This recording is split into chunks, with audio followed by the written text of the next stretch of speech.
إلا الله محمد رسول الله لا إله إلا الله محمد رسول الله لا إله إلا الله محمد رسول الله لا إله إلا الله محمد رسول الله.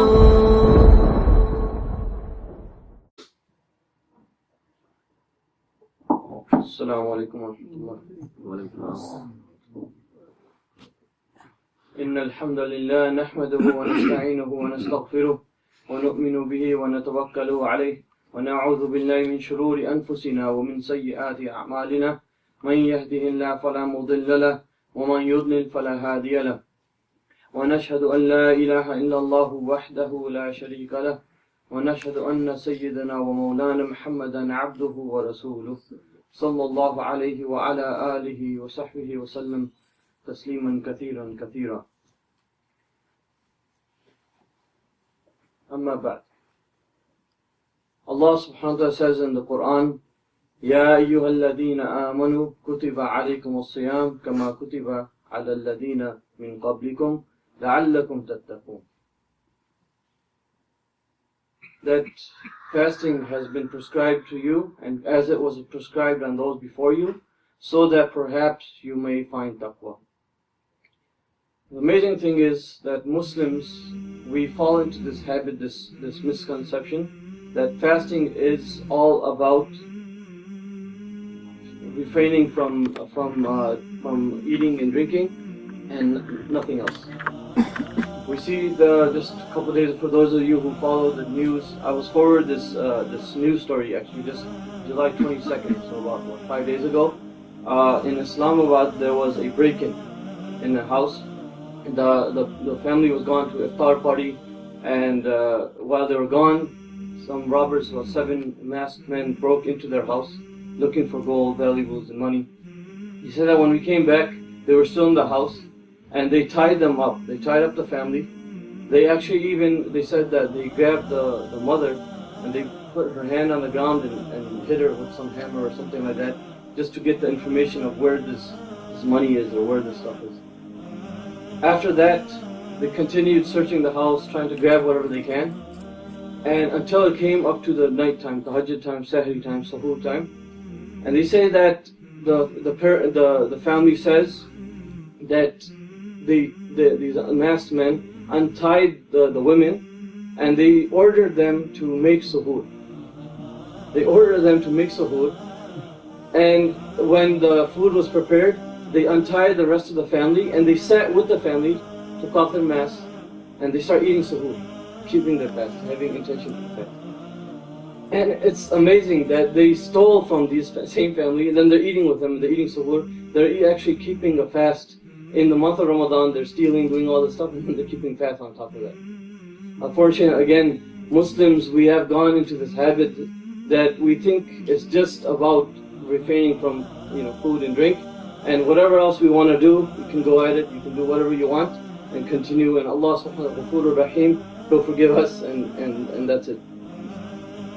In the hadith related by Ibn Khuzaymah rahimahullah, on the authority of Abu Hurairah radiallahu anhu, he says, قال رسول الله صلى الله عليه وسلم ليس الصيام من الأكل والشرب. That the siyam, that fasting, is not from eating and drinking. إنما الصيام من اللغو والرفث.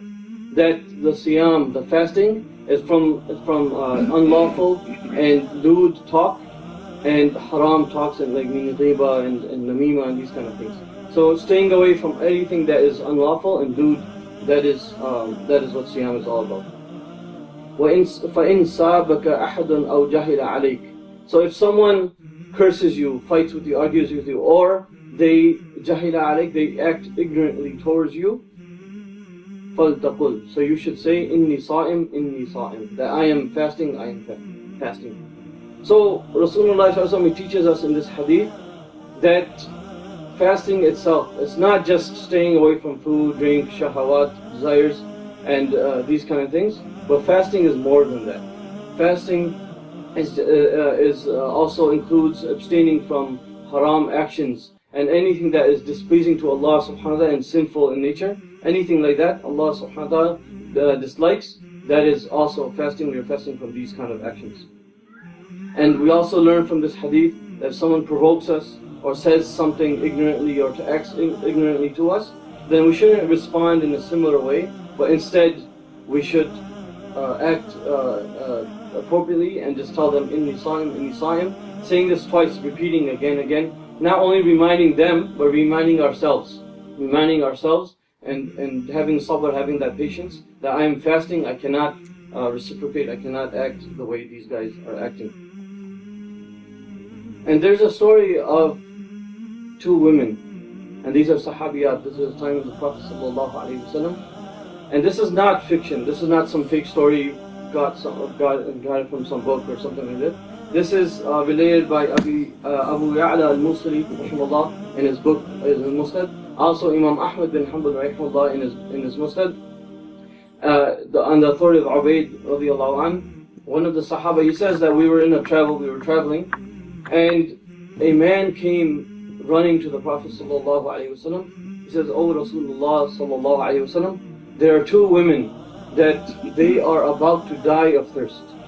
They are about to die of thirst and they're fasting and they're about to die from thirst." The Prophet ﷺ fa'arada, he turned away. Aw sakata, he remained silent, he didn't say anything to them. The man went away.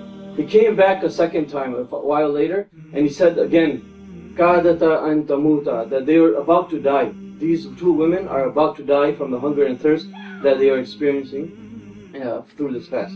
So the Prophet ﷺ, he said, "Call them. Ud'uhuma," call them towards me, bring them here.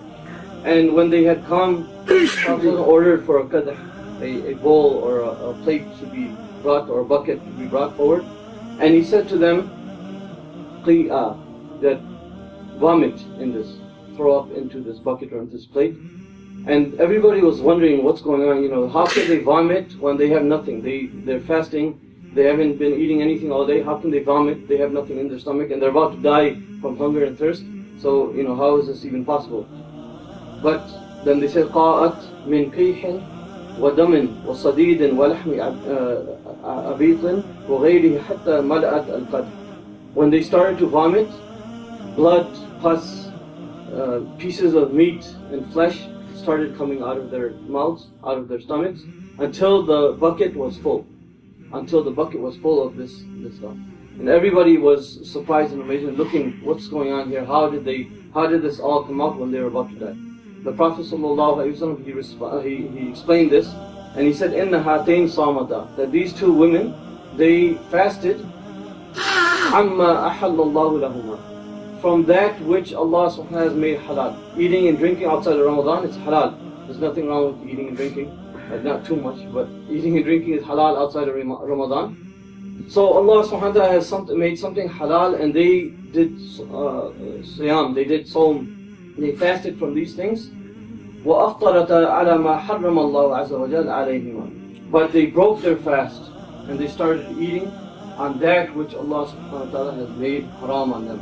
جَلَسَتْ إِحْدَاهُمَا إِلَى الْأُخْرَى فَجَعَلَتَا يَأْكُلَانِ اللُّحُومَ النَّاسِ, that they sat with each other and they started to discuss and do ghiba and started talking about others, and they started eating the flesh of the people. In another hadith, the Prophet ﷺ, also related by Abu Hurairah radiallahu anh, and this is related by Sahih Bukhari and other books of hadith, the Prophet ﷺ reported to have said, "Man lam yada' qawl az-zur wal 'amala bih, falaysa lillahi haja fi an yada' ta'amahu wa sharaba."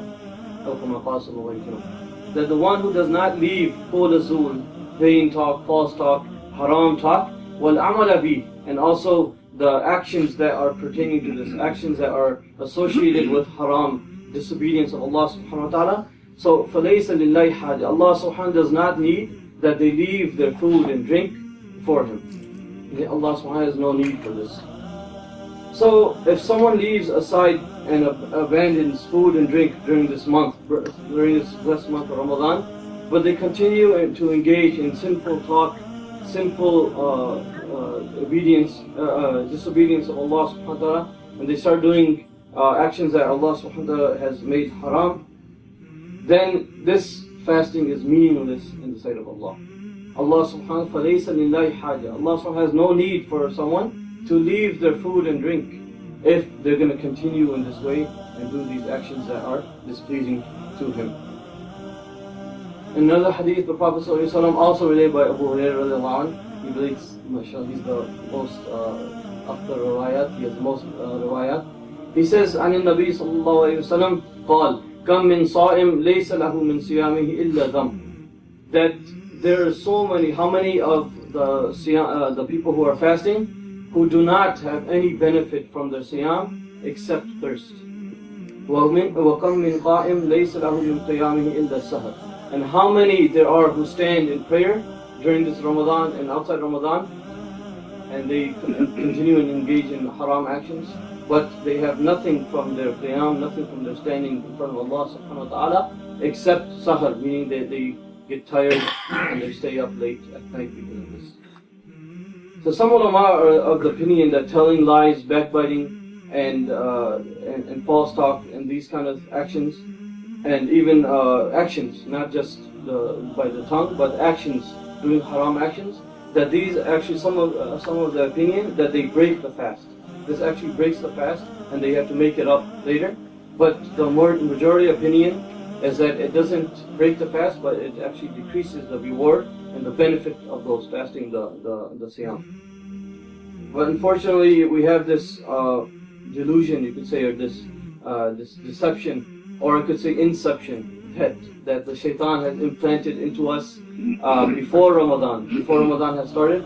Shaitan has planted this delusion into us that we can continue doing anything we do, anything that we are doing in the 11 months out of the year, all the haram actions we are doing, we can continue to do this, but as long as we fast, as long as we stand in Taraweeh, as long as we stand in Qiyam and we do these things, then Allah subhanahu wa ta'ala will forgive everything is okay, we can continue this way.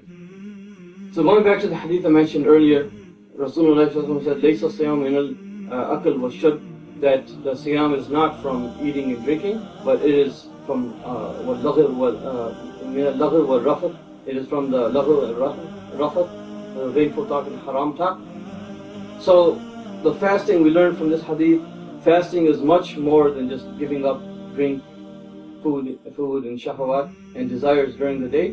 But fasting is that we do this with every part of our body.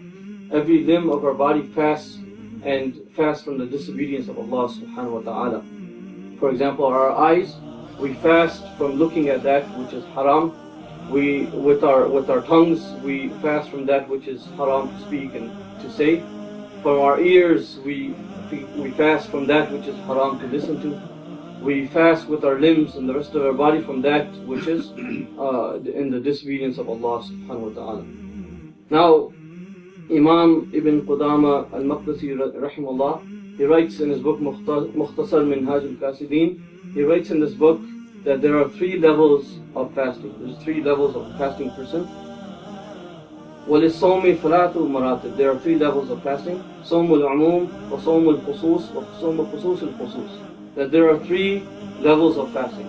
The Sawm al-Umum, the general fast. And then we have number 2, the specific fast. And number 3, the specific of the specific fast. And, or you can say the more specific fast.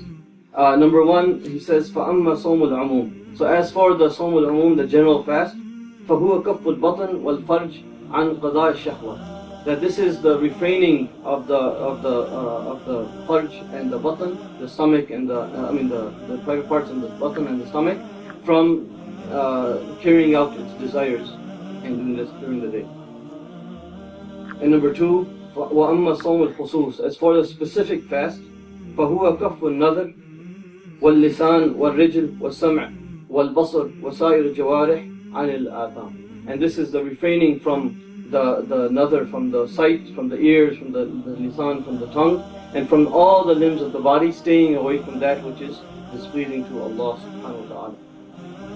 Number 3, وَأَمَّا صَوْمُ الْخُصُوصِ الْخُصُوصِ. As for the more specific fast, this is فَهُوَ صَوْمُ الْقَلْبِ عَنِ الْهَمَمِ الدُّنْيَا وَالْأَفْكَارِ الْمُبْعِدَةِ عَنِ اللَّهِ عَزَّ وَجَلَّ. And the more specific fast is staying away from those actions, and those thoughts that are related to the dunya, and those actions and thoughts that take us away from the thoughts of the akhirah and take us away from the thoughts of Allah subhanahu wa ta'ala, doing the dhikr of Allah azza wa jalla. So we learned that these 3 fasts, the least one is just fasting from drink and food and drink and staying away from haram.